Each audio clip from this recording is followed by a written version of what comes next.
I'm the Grand Scribe for the National Fraternity. So I'm going to do a little breakout session on scribe work. A little bit about myself. I live down in Tampa, Florida. I've lived here since 2006. I've been married for 10 years to my wife, who's also Theta, and I have two children, two little girls. And I've been volunteering for the fraternity for just about 10 years now. So it's been a while, and it's been a lot of fun. So if anyone has any questions about scribe work or general questions on something might think I have insight on, feel free to throw in the chat, or I can also, if I pause somewhere, feel free to unmute if you want and just talk. That works for me too. So that we'll go ahead and get started. Let me see if this changes. Sweet, it does change. So talking on the duties of scribe, depending on who you are, it might be your first time as scribe, or maybe you're a potential seasoned veteran as scribe. One of your biggest duties is the distribution of the next meeting's agenda.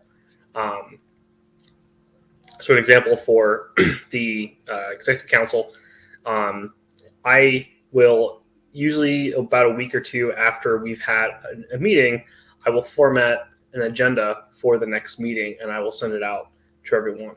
At that point, people kind of enter in the information that they need, or they send me the information that they need me to input. Since there's only like 9 of us, right? It's a little easier just to kind of put comments and enter information. If a chapter has like 70 people, yeah, it's a little more difficult. You probably don't want to share a live document and everyone's editing and everything in there. So, but you send out an agenda so you understand, people have a rough idea, what the general, what the next meeting is going to look like. Minimum, I say at least go out there and send it out a week prior, a little more than the week prior, and you want to give people about up to a week before the meeting to fill out agenda or present agenda items, if at all possible. Given there are times where things come up that are last minute and have to be added to the agenda. That's understandable. But if you can get 90% of the things on an agenda that people can see well prior to the meeting, they know what the meeting is going to be about. They can also possibly prepare themselves for maybe a hot topic for that meeting, and we can bring better information, which will also promote better conversations, more efficient conversations, on new business topics. So the minutes of the meeting should also be kind of copied. Basically, the meeting agenda is not really the meeting minutes, right? It's just like, hey, this is the agenda. The minutes are what you do for the meeting. So, but essentially, you're going to take that agenda and you're going to make a copy of it and reprint it or reformat it as minutes, and that's what you're going to be putting notes on. The agenda is more of like, hey, this is what we're going to talk about. The minutes is that same document, but it's filled in with what you talked about and results. More importantly, more results of motions or updates, things like that.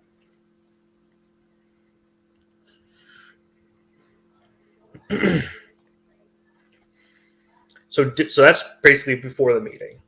But during the meeting, as a scribe, your big thing is you're sitting up there and you're trying to capture information that's said during the meeting. And sometimes it's hard to figure out what you should or shouldn't put in minutes, what's relevant, what's not relevant. Essentially, during the meeting, I would say, well, first off, you would get that. I've had some chapters. I was a regional director for a while, and visiting multiple chapters. I've seen some chapters. They'll put, I think it's usually common practice. They'll have a live. They'll present the minutes live up, like on a screen of some sort. whether it's a Google Doc that they're editing on live or people can see live. That way people can help, they can follow along easy. And it also makes sense if things are being brought up, like if you are presenting new like new legislation, right? Legislation for your local bylaws. You write it down, and it's presented up screen so people can actually follow along better. And if it's legislation that's edited a lot, as a scribe, you can be putting in, live edits or amendments. You can be amending it live, and people can understand and reread it, and they can agree, yeah, that's exactly what I wanted to say, and it's not just hearsay of just verbal. It's more visual, and it kind of gives that more transparency, so everyone's on the same page.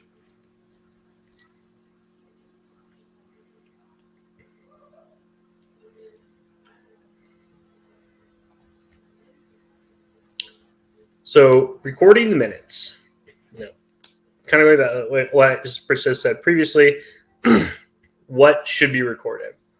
I think the goal for minute taking is to basically you want to document all the vital information so that can be referred to at a future time, and a reader that maybe not necessarily was at that meeting can clearly discern, what was carried out, what type of business was carried out in that meeting.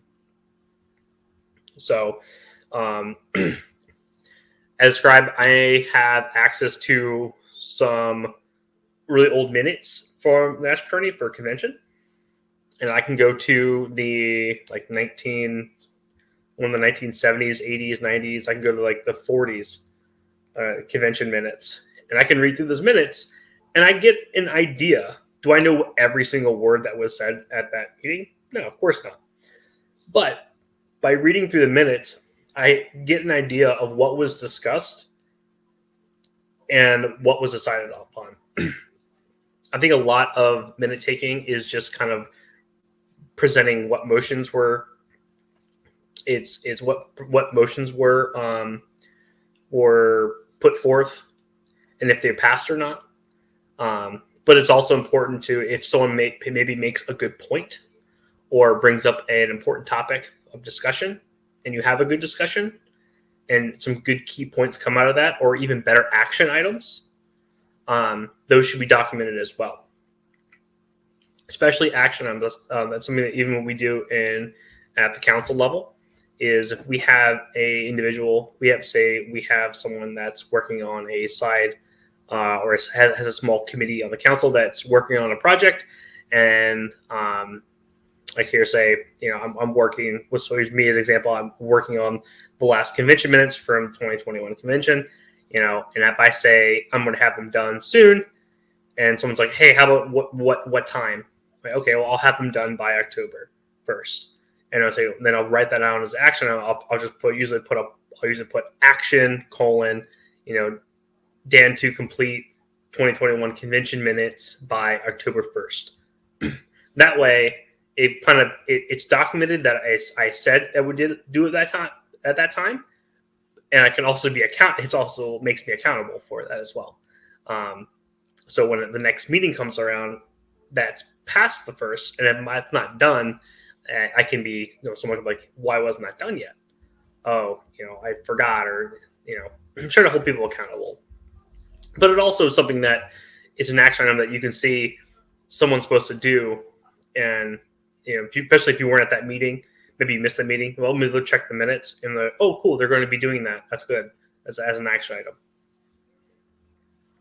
So at minimum, I'd say it's key. You want to record key important announcements, reports, of course, from like chair reports, any potential updates, record motions, proposals, and their outcomes, and any other important points made, like I said, that you feel that are important to document. If someone, things like that. Usually, I think a lot of times I've seen a lot of chapters put kind of announcements towards the end, and it kind of open up the floor to anyone who has announcements. Hey, oh, I'm going to be out of town, or hey, I have this thing going on, or hey, I have a study group come this Thursday, things like that.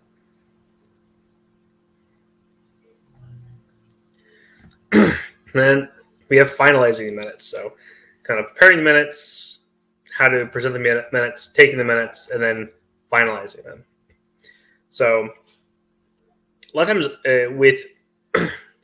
for me, I'm decent at typing. I'm not a super strong typer. So a lot of times you'll find I find that maybe doing shorthand on things that I'm not sure about, I'll quickly type in. Like for instance, these like the last convention minutes that are actually pretty common in convention minutes, even once before. If the Grand Scribe's up there and someone from Rho Beta chapter is proposed a motion or even seconded a motion, we may not have gotten that person's name. So instead of saying, if we didn't get their name, we'll just put Brother Rho Beta in the minutes. But then later on, we'll go back and change it to their actual name. But it's just kind of a placeholder. But when you find yourself maybe missing key parts, it's your responsibility to basically go find those parts to make the minutes complete. So your job is to reach out if you're missing information. It's also good to, once you think you have a good rough draft of the minutes, is to send those, you kind of share those minutes out with either your officers or even just your general chapter for review, and just like, hey, here are the minutes. Take just one, share them, and two, if anyone has any edits or, hey, let me know if I got something wrong, or if maybe I missed a point that you wanted that wasn't included, then they can help you with that, and you can gather that information so you can have a true finalized version of the actual, what actually happened in that meeting, and so it's documented correctly.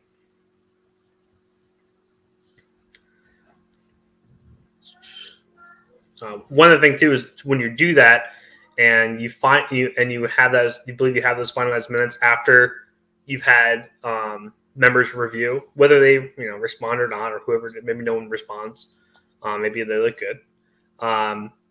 That's also a way for you to share the minutes. So at the next meeting, you can ratify those minutes, meaning that the chapter votes to say, yeah, we approve these minutes, saying, yes, what's on this paper or virtual paper, this is what happened, and we ratify it, saying that yes, this is good.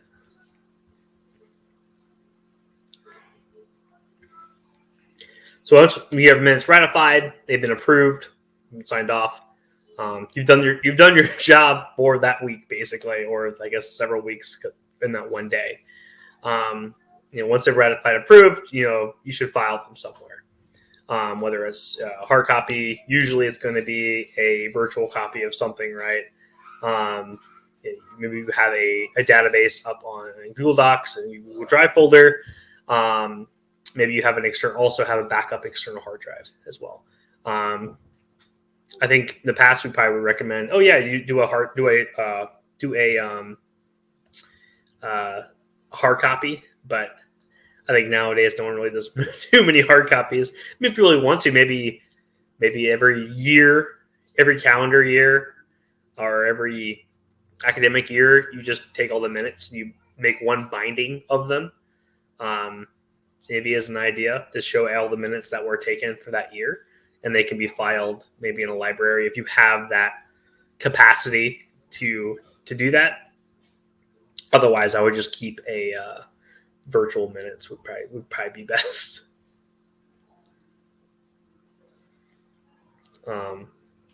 Additionally, one thing that's not minutes. That's also, I believe, a scribe's duty is to try to record and compile ballots as best you can. So for me, for the executive council, all ballots, and votes that we take, I record on right now it's just an Excel doc. It doesn't have to be super fancy, but I record everything. I record the date, the date, who proposed it, the proposal, who proposed the motion, or basically it's a motion, who proposed the motion, what the motion was, and if it passed or failed. And also sometimes it has an action item onto it if someone has to be notified. And we just keep track of those. But it also creates like a central suppository where I can just basically, it's a central area where I can just go back and like, hey, did we vote on this? And I can go through, either I can search keywords or I can roll through and see, yeah, we did vote on this and it passed. And we did this on this date. So if it's right now it's big, it's a pretty good sized list.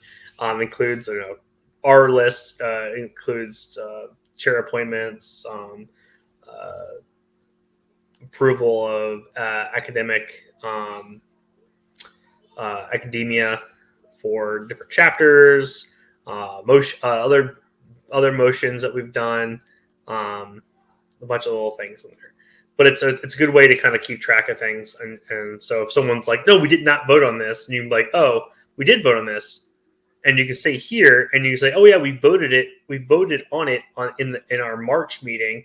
And then you can go to those minutes and you can find exactly where it is, instead of like filing through a bunch of minutes trying to figure out where you possibly did this vote.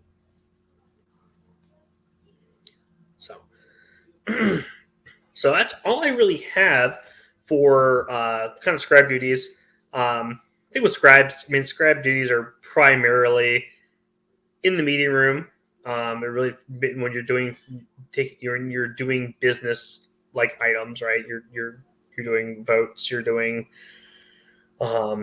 just general chapter business. But does anyone have any questions? Feel free to unmute, or if you want to throw it in the chat. I'll try to see your typing. Okay, gotcha, Griffin. So you keep doing this, but you've been making some few logistical changes. Okay.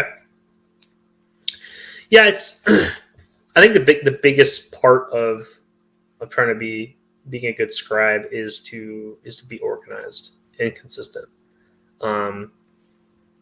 Because you want to have it's kind of you're documenting things up for that meeting, but you're also trying to be a good communicator. And you're trying to communicate not just what happened in a meeting.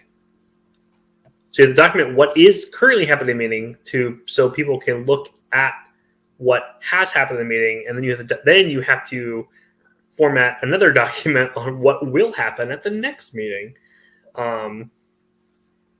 So it's a lot of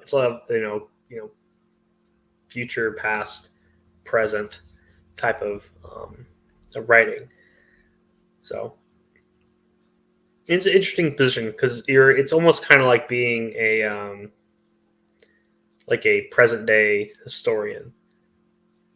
It's because I go back to the convention minutes that we have from the 40s, the 50s, the 60s. When they were taking the minutes, they're like, yeah, just take the minutes. This is the meeting.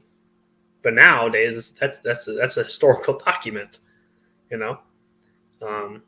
for us. And your minutes are historical documents for your chapter because they tell you what happened and why it happened. Maybe not why, but what happened and in what manner did they happen. What passed, what didn't pass. And kind of in reading through them, you can figure out kind of what the general direction of a chapter. You can also see kind of how a chapter was doing also as well. If you're looking at, if you're posting, financial things in your minutes, if you're presenting, which I would recommend every chapter does, so that the members know, how much money they have and what the budgets are and what are they spending on. So I think it's important that, they have that transparency and everyone understands that, hey, especially if you have people who aren't paying your dues, and that's getting into like a treasury thing, Like, hey, we need to pay your dues so we can afford to do these things.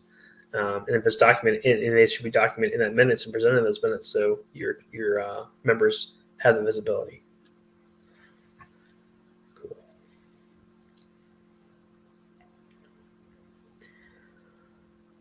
Well, Griffin, Anthony, thank you for attending. Hopefully, you got something out of it. If feel free to send me any emails if you have any questions or anything, Scribe related or anything at all. You might have a question on. You can email me at dan.mcconnell@thedatel.org. So dan.mcc. I guess I could just write it in the chat. That'd probably be probably would be good. You should be able also to write to I think Scribe at thedatel.org will also come to me for the time being. But I'll give you my other email address just in case. So that's my email address. If you need anything, feel free to email me. I usually try to be on replying to people. Even if I can't get to you right away, I'll usually try to reply to you to let you know that I did receive your email. If I can't do anything about it at the very second, but yeah. Thanks for coming on. I think we're a little ahead right now, but feel free to hang out in this session, or I believe you can jump back to the main stage, or you might be able to catch the end of another session. Otherwise, I will be here.